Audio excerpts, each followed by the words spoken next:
Boa noite a todos.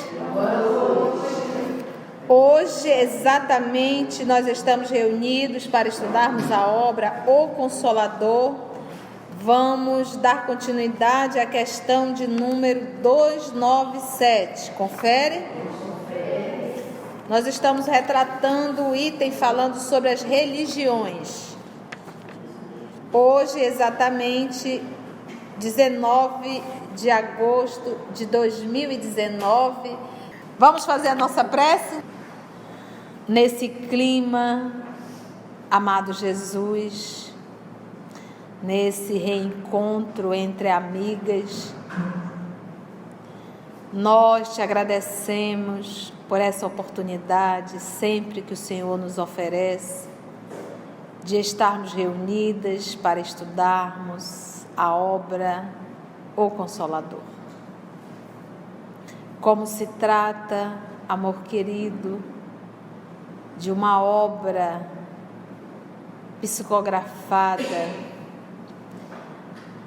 e o mundo espiritual sendo falado, escrito pelo nosso mentor Emmanuel, necessitamos da inspiração para mergulharmos em lições tão profundas. Te pedimos, amor querido, a presença dos amigos espirituais para que possam mais uma vez nos ajudar na compreensão das lições, nos inspirando, nos intuindo e nos conduzindo nesse propósito de estudo que realizamos, Senhor, em Teu santo nome. Graça te damos, Senhor. Então, vamos lá, no 297. Considerando que a convenção social confere aos sacerdotes das seitas cristãs certas prerrogativas na realização de determinados acontecimentos da vida, como interpretar as palavras de Mateus? O Papa é idolatrado, o pastor é idolatrado, o padre é idolatrado, o dirigente da casa espírita às vezes também acaba sendo idolatrado, o palestrante acaba sendo idolatrado. Até, às vezes as pessoas dizem: Conceição, isso. Eu digo: isso está errado. Mas foi o palestrante tal que falou. Eu digo: está errado. Não importa. Então, às vezes a gente aceita as coisas cegamente. Isso é uma forma de idolatria. Então pode ser quem for. Se o próprio Emmanuel falou a Chico, se algo eu te falar que não tiver de comum acordo com a doutrina espírita, esqueça o que eu falei e fique com Kardec. Então, por isso que nós temos que ter base doutrinária para que nós venhamos a ter critérios ao ouvir. Critérios. E sempre fazer aquela pergunta: pautado em que livro que você está me abordando esse assunto? Qual é a fonte? Devemos fazer isso. Então ele pergunta: considerando que a convenção social confere ao sacerdote das seitas cristãs certas prerrogativas na realização de determinados acontecimentos da vida, como interpretar as palavras de Mateus? Abre aspas. Isso aqui está em Mateus, capítulo 18, versículo 18. Tudo que ligardes na terra será ligado no céu. Fecha aspas. Se os sacerdotes tantas vezes não se mostram dignos de falar no mundo em nome de Deus, como, né? Então ele pegou só um versículo, né? Tudo que ligardes na terra será ligado no céu. Ele disse: olha, tem muito sacerdote aí falando em nome de Deus, mas não está de comum acordo. Vamos ver como o nosso Emmanuel vai responder. Faz-se indispensável observar que as palavras do Cristo foram dirigidas aos apóstolos e que a missão de seus companheiros não era restrita ao ambiente das tribos de Israel. Vamos ver a de João Ferreira de Almeida, tá bom?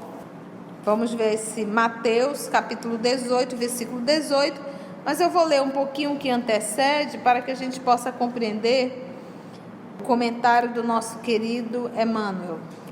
Vou ler o 15, ora, ele está falando aos discípulos. Se teu irmão pecar, vai e repreende-o entre ti e ele só. Se te ouvir, terá ganho o teu irmão. Né? Se tu tem algo contra o teu irmão, vai em particular tenta resolver, né? Mas se não te ouvir, leva ainda contigo 1 ou 2, para que pela boca de 2 ou 3 testemunhas toda a palavra seja confirmada. 17. Se recusar ouvi-los, dize-o à igreja. E se também recusar ouvir a igreja, considera-o como gentio e publicano. Primeiro vai e conversa em particular, depois vai e leva outras pessoas para participarem desse diálogo. Se não conseguir, vai e entrega à instituição, né? A igreja que seria a congregação. Né? Em verdade vos digo, aí esse é o 18, tudo quanto ligardes na terra será ligado no céu, e tudo quanto desligardes na terra será também desligado no céu. Aí ele só colocou tudo que ligardes na terra será ligado no céu. Ele só ficou até aí, né? Então vamos ver. Faz indispensável observar que as palavras do Cristo foram dirigidas aos apóstolos e que a missão de seus companheiros, dos apóstolos, não era restrita ao ambiente das tribos de Israel, que eram as 12 tribos, né? Tendo a sua divina continuação além das próprias atividades terrestres.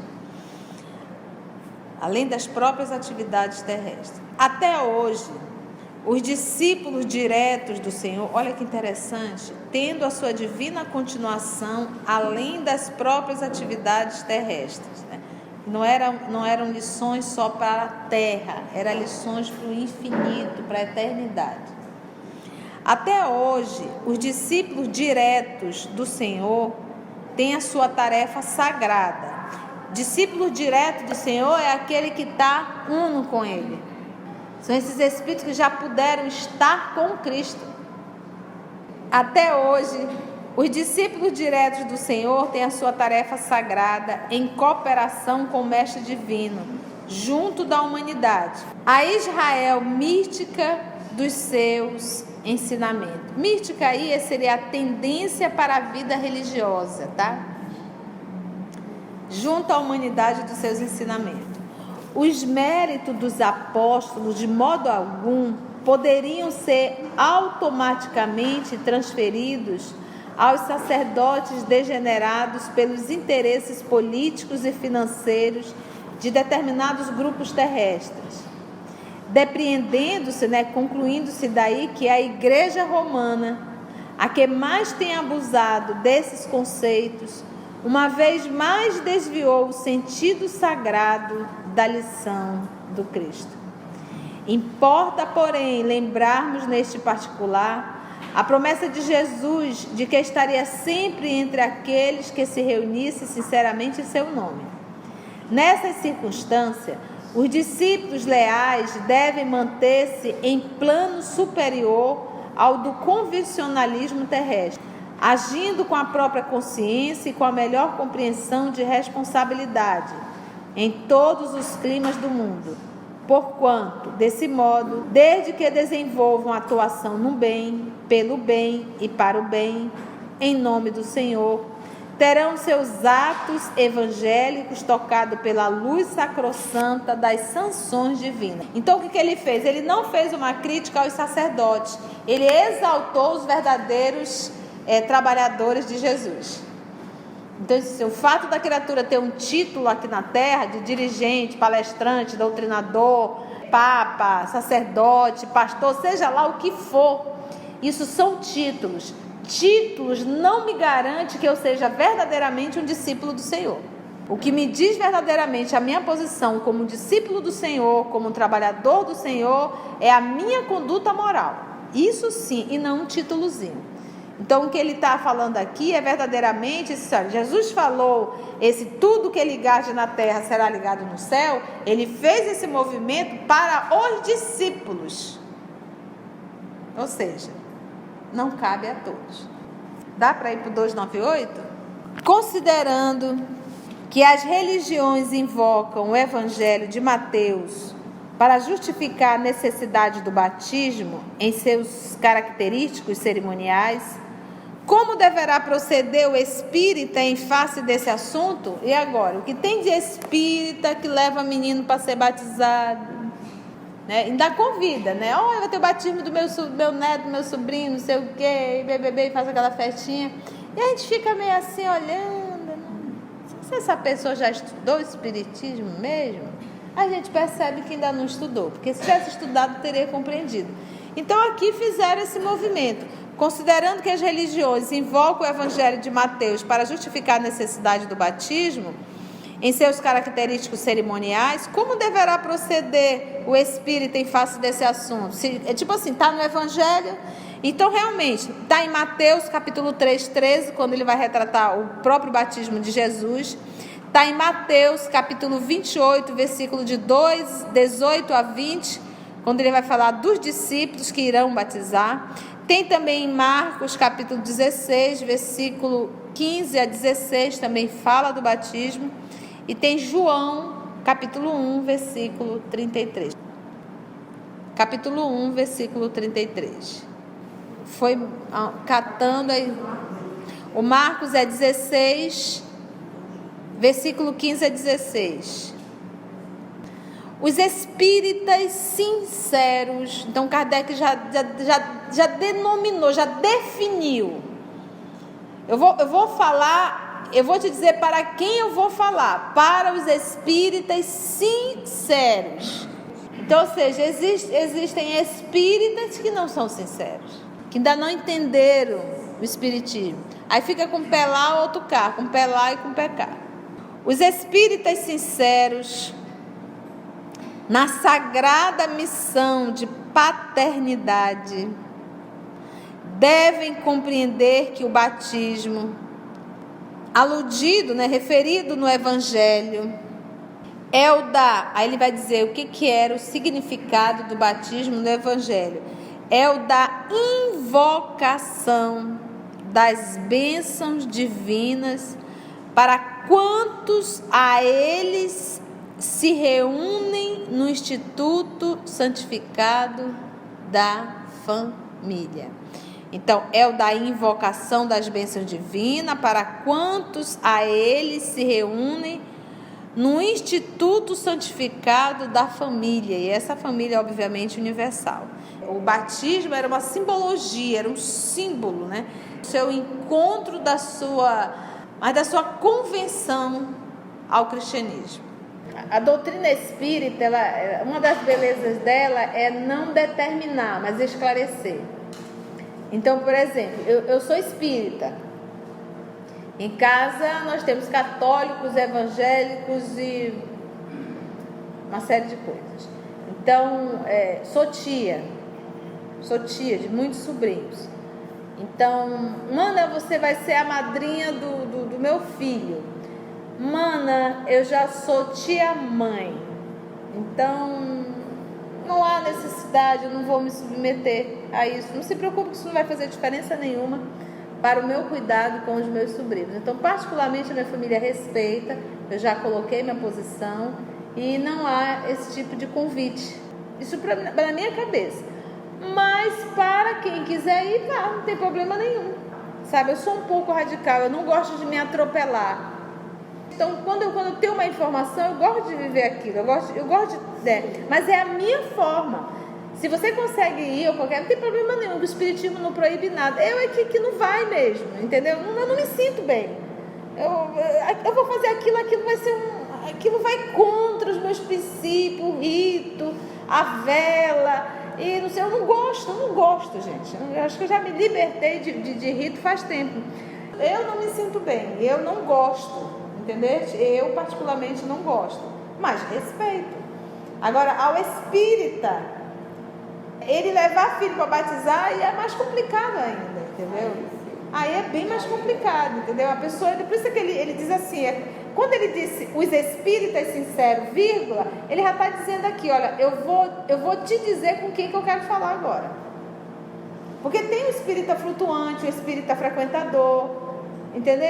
O espírita papapasse.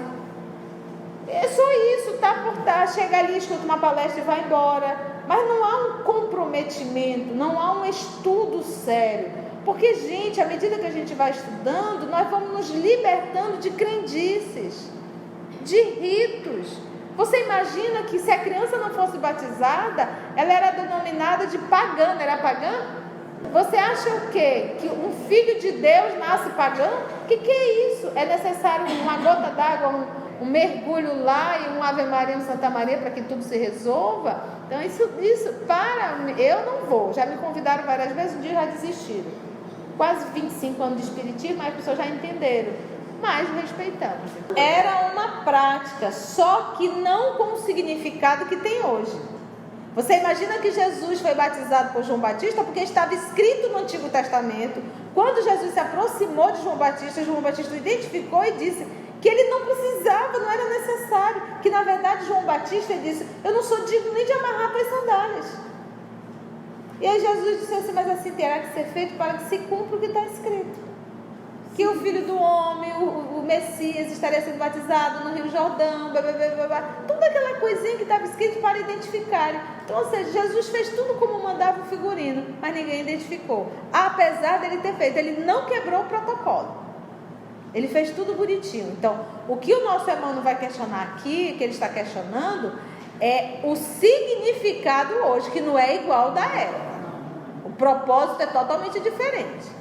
Então Jesus ficou pagão até 30 e poucos anos, até 30 anos, porque antes disso ele não tinha sido batizado. Ele foi um pagão. Apesar de que quando o menino nasce, ele é apresentado no templo, que é quando faz a circuncisão. E ali é a aliança do homem com Deus. O Paulo é radical. Eu acho que é por isso que eu me identifico com o Paulo. Porque eu sei, para mim assim, ou é ou não é. Se é meio termo, se é para ir eu vou, se é para ficar eu fico. Mas essa coisa de cima de muro, eu estou meio aqui, meio ali, acendo uma vela aqui, não vai na minha cabeça. Eu digo que para mim problema dura um dia. Um dia eu choro, reclamo, quebro, no dia seguinte acabou. Eu não fico lamentando por muito tempo. A gente tem que saber a solução das coisas. Não é, desce ou não desce, vai ou não vai. Mas ficar nesse lenga-lenga não dá. Então Paulo, uma vez que ele se tornou cristão, que ele foi o apóstolo dos gentios, quando ele levou Tito, se não me falha a memória, para a igreja do caminho, para participar de uma reunião, o Tiago menor pulou. Ele é circuncisado? Claro que não era, ele não era judeu, Tito. Não, se ele não é circuncisado, não vai poder participar. E Paulo virou. Quem era ali a pessoa que estava ali entre os dois, entre Tiago menor e Paulo, o apóstolo, que era firme, um homem decidido, era Pedro. E Tito teve que fazer a circuncisão. O que Paulo não engoliu para que não viesse dano à obra? Que é o que o Espírito de verdade nos fala: calai os vossos ciúmes e as vossas discórdias para que não venha dano à obra. A gente tem que aprender a fazer isso. Então ele continua, o nosso querido irmão: os espíritas sinceros na sagrada missão de paternidade devem compreender que o batismo... O que será que ele quis dizer? Os espíritas sinceros, beleza, na sagrada missão de paternidade. Os espíritas sinceros na sagrada missão de paternidade devem compreender que o batismo... Porque é isso que a gente fala assim: ser pai, ser mãe, e ele coloca aqui, sagrada missão. Devem compreender que o batismo, referido no Evangelho, é o da invocação. O que é invocar? Chamar, pedir. É a invocação das bênçãos divinas para quantos a eles se reúnem no Instituto Santificado da Família. Isso era o significado do batismo lá na época do nosso Senhor Jesus, tá? Referente no Evangelho, né? Citado no Evangelho, é o da invocação das bênçãos divinas para quantos a ele se reúnem no Instituto Santificado da Família. Longe de quaisquer cerimônias de natureza religiosa que possam significar uma continuação do fetichismo. Fetichismo, o que é? culto a objetos de poderes e magia. Culto a objetos que têm ali poderes e magia. Isso também seria fetichismo. Que possa significar uma continuação dos fetichismos da Igreja Romana, que se aproveitou do símbolo, Emmanuel não põe meia boca não, tá? Do símbolo evangélico para a chamada venda dos sacramentos. O espírita deve entender o batismo como o apelo do seu coração ao Pai de misericórdia, para que os seus esforços sejam santificados no trabalho de conduzir as almas a Ele confiadas no instituto familiar, compreendendo, além do mais, que esse ato de amor e de compromisso divino deve ser continuado por toda a vida, na renúncia e no sacrifício, em favor da perfeita cristianização dos filhos, no apostolado do trabalho e da dedicação. Em verdade, ele fala que esse batismo, como o apelo do seu coração ao Pai de misericórdia, para que os seus esforços sejam santificados nesse trabalho de educar menino, cristianizá-lo. A 299. Qual o procedimento a ser adotado pelos espíritas na consagração do casamento, sem ferir as convenções sociais, reflexas dos cultos religiosos? E aí, tem espírita que já me liga e diz assim, ainda bem que desistiram disso. Conceição, eu vou fazer um casamento civil, você poderia ir para dar uma palestra? Minha amiga, o que é isso? Daqui a pouco eu estou no púlpito, vestido de sacerdote, aí você aceita fulana como sua lei. Não invente. E o povo vai, daqui a pouco eu estou querendo fazer dentro da instituição, e daqui a pouco está fazendo a mesma coisa.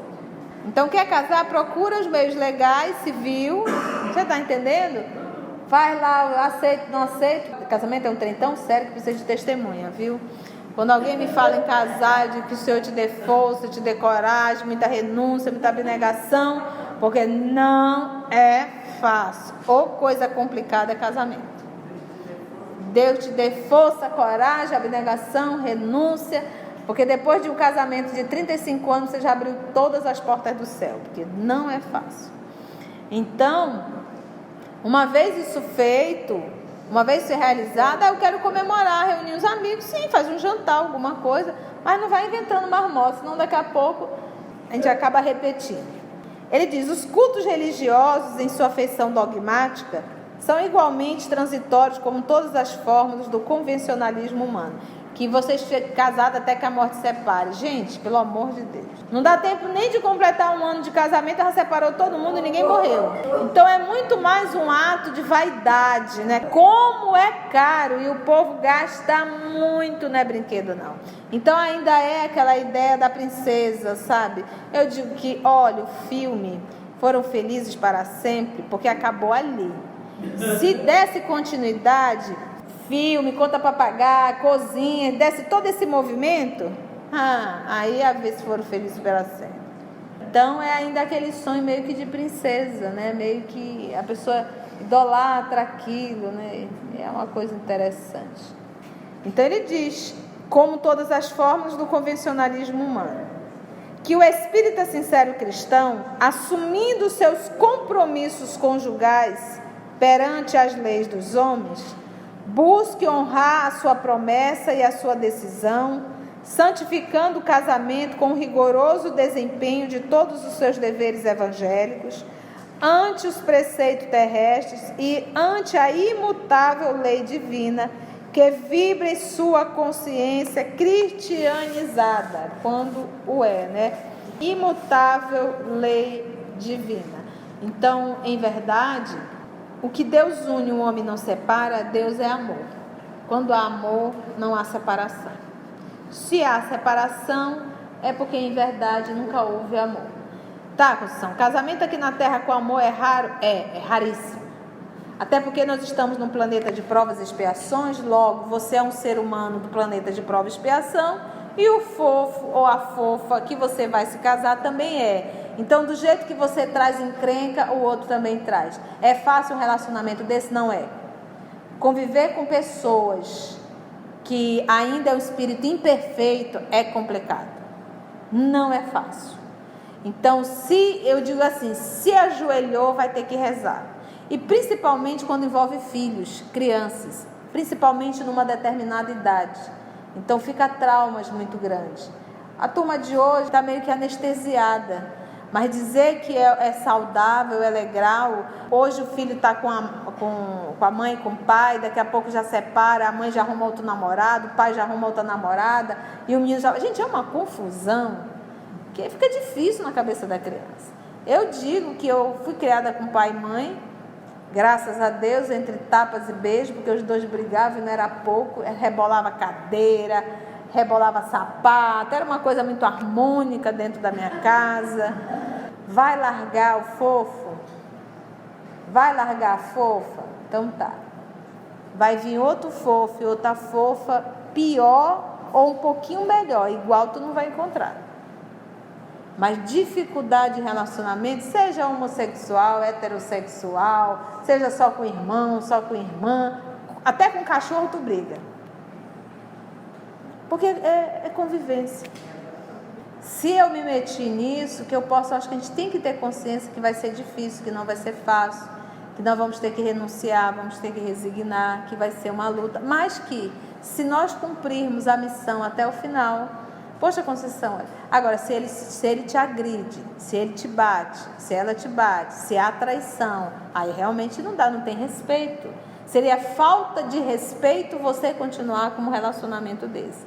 Mas brigar por causa do creme dental, porque o fofo está no celular, não olha, difícil de morta. E vai tentando levar, porque afinal de contas você precisa manter esse casamento e cumprir a missão até o finalzinho, entendeu? Essas coisinhas menorzinhas a gente vai relevando. Quando as mulheres me procuram que vai falar sobre o fofo, eu quero separar. Aí eu digo, vai separar? Vai separar. Então tá bom. Eu vou colocar um detetive. Eu digo, vai pôr um detetive? Então tá bom. A primeira pergunta, se tu descobrires algo, tu tem obrigação de tomar uma decisão. Porque uma coisa é você não saber, outra coisa é você ter certeza. E aí, tem estrutura emocional para ficar sem o fofo ou sem a fofa? Não tenho, tô vendo. Não tem, não é hora. Não tem. Não tem? Então, não cutuca a onça com vara curta. Deixa quieto. Entendeu? E o bom é que é só por uma hora. A vida é uma hora, é rapidinho, né? Mas aqui deixa bem claro, casamento não é brincadeira. Eu acho engraçado as pessoas dizem assim, não sei o que eu estava conversando, não, mas é difícil. Eu digo, vem cá, não sei se tu lembra, mas casamento no Brasil é monogâmico. Se você não tem estrutura para ter uma vida monogâmica, por misericórdia, não casa. É simples. Você quer viver uma vida de solteiro? Viva, mas não casa. Se você não tem estrutura para conviver com um ser humano, não casa. Se o problema é uma diarista, uma pessoa para arrumar a casa, paga R$100 a diária. Dá menos trabalho, né? E resolve o teu problema. Mas casamento no Brasil é monogâmico. E ninguém é obrigado a casar. Se casou, casou por opção, que possa honrar esse compromisso. Como interpretar a missa no culto externo da Igreja Católica?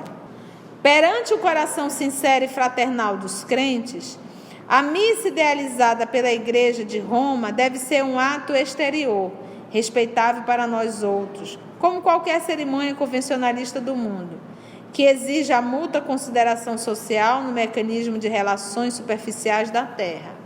A Igreja de Roma pretende comemorar com ela o sacrifício do Mestre pela humanidade. Todavia, a cerimônia se efetua de conformidade com a posição social e financeira do crente. Ocorrem dessa maneira as missas mais variadas, tais como a do galo, a nova, a particular, a pontifical. Eu não conheço nenhuma, meu Deus. A do galo é aquela virada do ano, né? A é do Natal. a nova, a particular, a pontifical, a das almas, a seca, a cantada, a chã. Olha, vocês como católicos, vou te contar. E a campal. A campal, né? Aí Emmanuel disse, etc. Adstritas a um prontuário tão convencionalista e tão superficial que é de admirar a adaptação ao seu mistifório por parte dos sacerdotes inteligente e afeito à sinceridade. Mistifório. É confuso. Só para finalizar, as aparições e os chamados milagres relacionados na história da origem das igrejas são fatos de natureza mediúnica? Isso aqui está bem comentado no livro A Gênese. Todos esses acontecimentos classificados no domínio do sobrenatural foram fenômenos psíquicos sobre os quais se edificaram as igrejas conhecidas. Fatos esses que o Espiritismo veio catalogar e esclarecer na sua divina missão de consolador. Não tem nada de milagre, porque tudo foi um fenômeno natural. Só não se sabia explicar na época, né? E aí, a próxima semana, nós vamos adentrar nos ensinamentos, tá? Do Evangelho. Então, agradecemos ao nosso Senhor Jesus por mais esse momento de reflexão e até o nosso próximo encontro.